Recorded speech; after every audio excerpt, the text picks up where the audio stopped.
Quand le courrier qu'on reçoit ne contient pas une aide, mais une facture qu'on ne comprend pas. L'épuisement de se battre contre un système en ligne pour une aide qui vous est pourtant due. Quand votre dossier est bloqué sans explication, et que vous vous sentez totalement impuissant face à votre écran, ou encore à un litige administratif qui semble sans fin.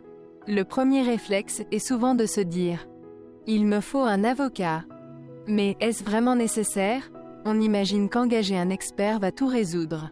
Mais ce réflexe peut coûter très cher. Parfois plusieurs centaines d'euros pour une simple lettre. Et le pire, c'est que bien souvent la réponse obtenue n'est pas meilleure que celle que vous auriez pu décrocher en rédigeant vous-même un courrier clair et argumenté. Cette situation soulève une question essentielle. Dans de nombreux cas, le recours à un professionnel du droit, bien que légitime, n'est pas toujours nécessaire ni proportionné aux besoins réels. Lorsqu'il s'agit de démarches administratives simples, de contestation de décisions ou de recours gracieux, il est tout à fait possible, et parfois plus efficace, d'agir par soi-même. Avec une rédaction rigoureuse, claire et bien contextualisée, chacun peut obtenir gain de cause sans engager de frais juridiques élevés. Dans cette vidéo, nous verrons ensemble les cas où l'intervention d'un avocat est juridiquement indispensable, et ceux où une expression écrite maîtrisée peut suffire à débloquer la situation. Commençons par ce qui ne fait pas débat. Certaines situations exigent absolument un avocat. C'est le cas devant les tribunaux, lors d'un divorce contentieux, d'une procédure pénale, ou encore d'un litige complexe au prud'homme. Dans ces circonstances, l'intervention d'un avocat engagé est essentielle pour défendre vos intérêts.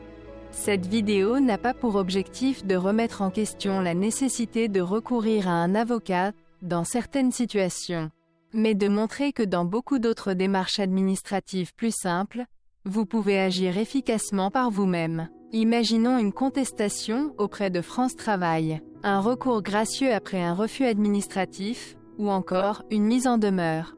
Dans ces situations, ce qui compte, ce n'est pas un jargon juridique, mais un courrier clair, structuré et bien argumenté. Prenons un exemple concret. Qu'il s'agisse d'une contestation liée à une aide au logement, d'un montant calculé de manière erronée, d'un refus lié à un retard de déclaration de changement de situation, ou d'une demande d'arriérés oubliés. Faire appel à un avocat pour rédiger une lettre peut coûter entre 250 et 600 euros.